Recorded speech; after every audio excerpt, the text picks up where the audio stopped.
Nami players need to come together and improve as a collective. It's about time we forget the Zeffs and the Impel Down All-Stars and move beyond the limitations that we've set upon ourselves.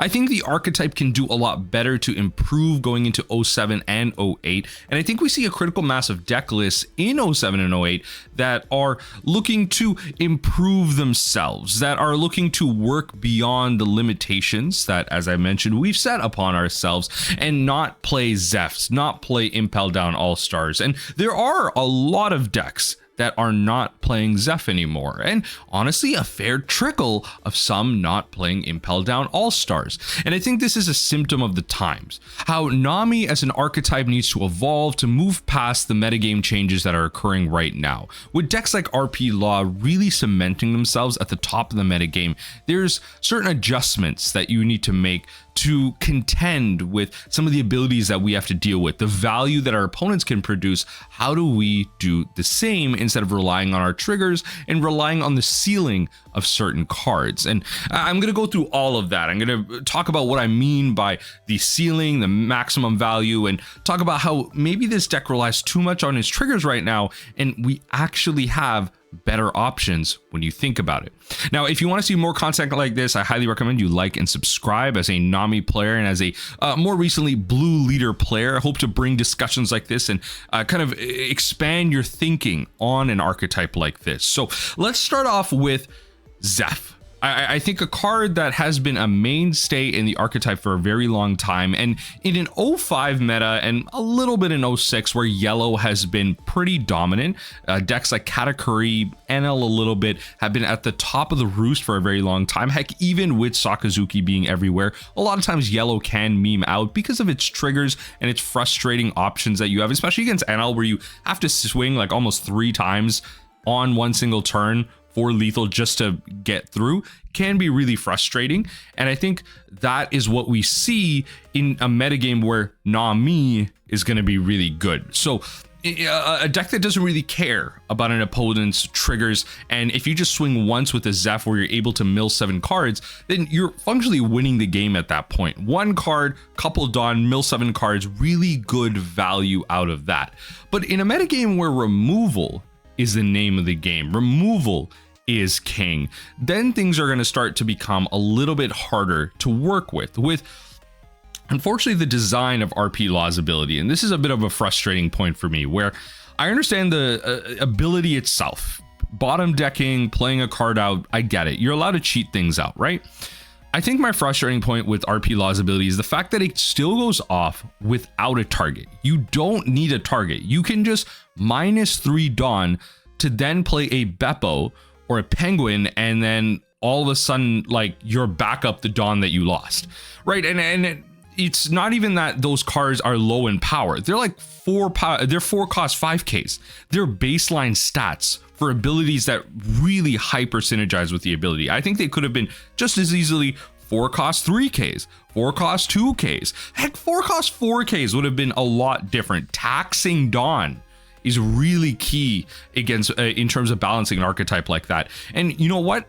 Outside of my little RP Law rant, that is just what we have to contend with. And I think in an archetype designed to bottom deck your characters with red 1-drops and all that stuff, Zeff is really hard to stick on the board, especially now in 06 in the Western meta. We see the loss of Sakazuki, a deck that historically, Zeff is a glorified 1K counter. You almost never play Zeff, and you ideally only be playing Zeff to bounce your Kaya back to hand, mill 2 cards, like to advance your board state that way. You never get an opportunity to swing with Zeff. And if you do have to play Zeff to try and swing with it, you're swinging for the moon, right? Like, there's a lot of times where they're able to reduce the cost of it, then bottom deck it, trash it.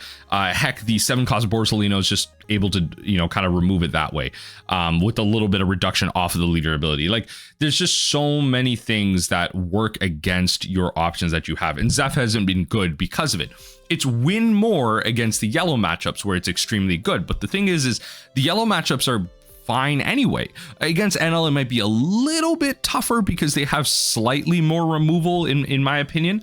Whereas against the Katakuri matchup, a card like Reject, they may want to save depending on how their hand is evolving to use as removal for your last life. So there's a little bit of optionality that they have. It may or may not actually get removed if you take a hit, especially the Gidatsu is just a lot less effective. But again, a lot of these decks have removal options against you. And then even against matchups like Yamato, where it's green and yellow, they could just tap it down with Hody Jones and swing into it. Sometimes you're taking so much damage that you can't afford 5 Dawn to even play the Zeff out.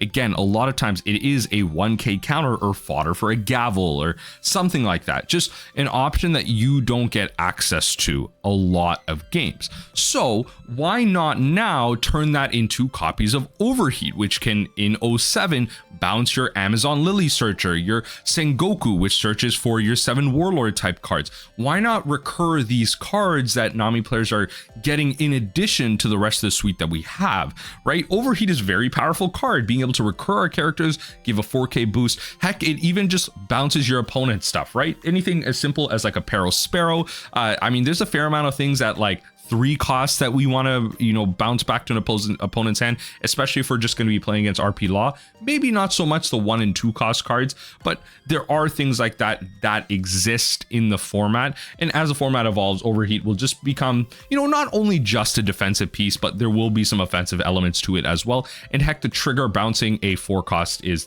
fantastic as well. So regardless, I think we have options that provide really good counters to our Nami leader outside of just forcing a deck that, again, at its ceiling, which I'm going to talk about now, is what folks are playing it for. Now, at a baseline, right? So when folks talk about floor to ceiling, right, the value that you get at its floor is what you get at its baseline, right?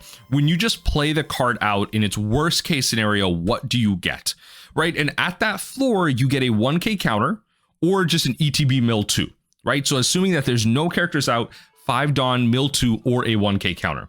At its ceiling, though, you get a card that attacks in and can mill your opponent for 7, maybe 14 cards. If you're milling 14 cards, you've won the game, right? That's game-winning stuff. But even 7 cards milled is game-winning stuff. That's your ability to catch up in the game. That's, you know, 7 Love Mellows. That's, you know, 4 Gavels, you know, like 4 Deathwing. Like, it's so much value that it's absolutely game changing and can really turn a game in your favor if you're able to land it.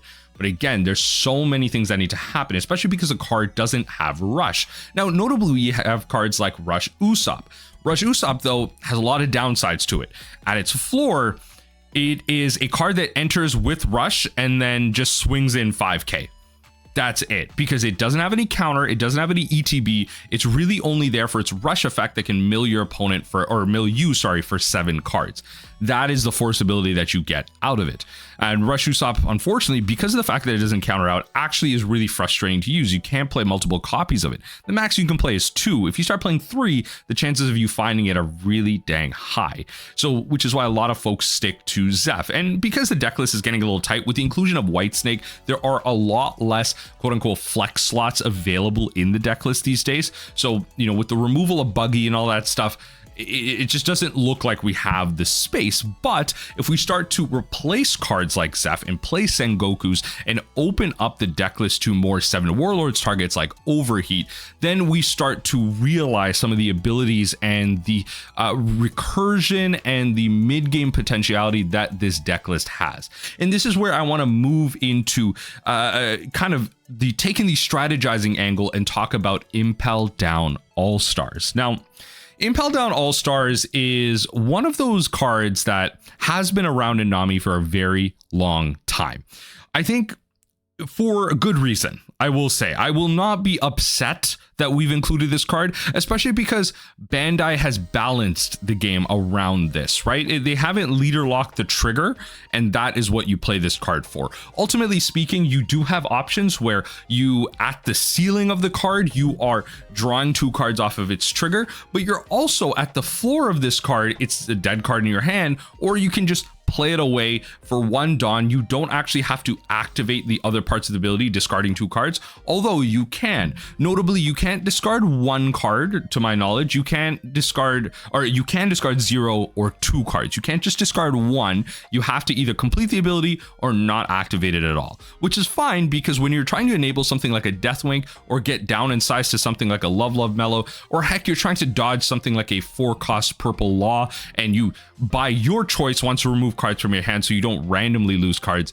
All of these are options that exist in this metagame right now, and so Impel Down All-Stars has optionality to it. A lot of those niche options though exist only for the higher skill players, right? Because this, you know, as a lower skill player in Nami who are just learning the deck right now, a lot of times it's just going to be a card that you fodder away to a Gum Gum Gavel, you play away, and you're not thinking of anything beyond that. But when you start having to find niche optionality for cards, I think that's where it starts to wear out its value. We're starting to get so many powerful blue options out there, and especially getting access to a new searcher, I think is really, really powerful, because Buggy was the original searcher that got us Deathwink, Impel Down All-Stars, and Airbrick Brickfist. Now, Brickfist is being removed in favor of a card like Gravity Blade, which is a Navy type card, and something like Tashigi can grab. Now, Tashigi, there is a double searcher kind of brew that's running around right now where Sengoku can be grabbed by Tashigi because it's a Navy type, and Tashigi can also grab Whitesnake and Gravity Blade. And so you're playing like this double searcher build where Sengoku can grab some of your events and Tashigi can grab some of your removal and the ability to maybe grab some events as well. So it's an interesting build. I'm not sure how much merit it has, but regardless, there aren't really ways to pull out Impel Down All-Stars. So in a lot of ways, you're just hoping and praying that Impel Down All-Stars are in your trigger. And I think a lot of times that does not happen. On average, that's just not going to happen. It's 5 cards out of 50. The chances of it being in your life the majority of the time, even as a one of, is really, really low. Right? That's just the way your odds probability works. And so I think we can do better now and replace the card. I think it's about time in 07, especially going into 08, seeing the cards and the options that we have access to, that we start exploring some different options. And whether that be events such as Overheat or really spicy options like Searchers or heck Logue Town, then I think that we as a Nami collective can evolve, because I think what a lot of this archetype really strays away from is actual testing. I think a lot of Nami folks, and comment down below if you're one of these, just sticks to top deck lists. And I've actually seen this as a problem with this game in general. I think a lot of One Piece players are just stuck behind net decking. They've lost the art of brewing and the idea of testing and what it means to really try certain cards. And what they'll do is they'll look at a card and dismiss it completely. And that's what I've tried to do on my channel, where I've tried to force different cards out there, put it in front of you, give you ideas, and ultimately, if the card is bad, the card is bad. But you have to try it. It doesn't mean that when the card is bad, you were right the whole time, I told you so, blah, blah, blah. Because that hasn't happened before. A lot of folks thought 7-cost Crocodile was bad. A lot of folks thought that Sengoku might be bad. A lot of folks thought different cards and different options weren't actually that great in the metagame until they tried it out, until they got the niche options that they did, until they used the card in a certain context. Then they didn't realize that these cards and these events and these blue options were actually good in their Nami build, in their playstyle, in their metagame.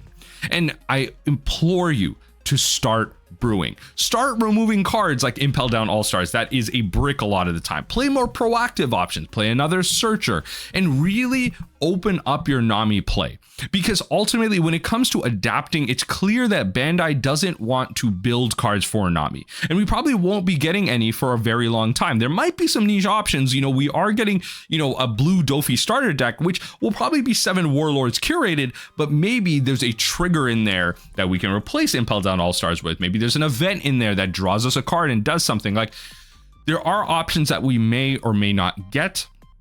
And these are the things that we ultimately have to explore when we start looking at other options. When we start looking at other deck lists to compare ours to, we have to understand the pluses and minuses. Why are they playing Deathwings and we're not? Why are they playing 7-cost Crocodiles and we're not? These are the questions that you have to ask yourself, because ultimately, if you're losing as a Nami player, I truly believe that as a good Nami player, I think you can reach at least a 50% win rate, a 50 to 50+% win rate. The problem that holds a lot of Nami players back is they don't realize that ultimately the deck is left up to a lot of randomness. There's a lot of random elements because you rely on your triggers, such as your Desert Spada, your Sanji's Peel Off, your Impel Down All-Stars, all these triggers that draw you cards, you rely on them so much. And that's not I'm not saying that to blame you as a player. I'm saying that as a Nami player, even myself, as a Nami collective, we need to rely on those triggers. And because of that, there's a lot of randomness that unfortunately we're not able to get past. And because of that, we will see our win rates go down. We cannot constantly make actively good decisions and always win the game. You can play perfectly and still lose the game because unfortunately Bandai hasn't given us the options we need to really get there. And I think that's fine from a balancing perspective. The game hasn't moved into alt win cons and combos and stuff like that. But when it does, then I'm going to be taking a look at Nami and the balance and the lack thereof. Right, but for now, I think I just wanted to open up the floor to an overall discussion around the removal of Zeff and the removal of Impel Down All-Stars and exploring different options. Going into searchers in 07, opening up new forms of card draw, not only searchers to pick cards out of our deck and recurring them with stuff like Overheat or Brickfist, but realizing that now we're going to have to be playing a lot more removal in the Gravity Blade. Gravity Blade has just become a staple these days in Nami, but with that comes the searchers that can pick out certain events out of our deck, bottom deck, and we're gonna have to start learning the skill of what's at the bottom of our deck. With the Buggy, I think a lot of 06 Nami players have gotten lazy in cards that they bottom deck and forgetting. And I know I have this symptom as well. There's a lot of times where I will forget what's at the bottom. And I think honestly, I blame this on Bandai because we're not allowed to take notes during the game. Like especially in a game like One Piece, not One Piece, Magic the Gathering, where you have discard effects where you target an opponent and you take a card out of their hand. For those of you Magic players, I'm thinking of something like Inquisition of Kozilek or Thoughtseize. Then cards like that, you're able to then take notes on the game and see what's in your opponent's hand. But you can't do that in One Piece, which I think is frustrating as a Nami player because then it just forces this like cognitive ability for like forces your hand to memorize a bunch of cards at the bottom, especially if you're playing searchers.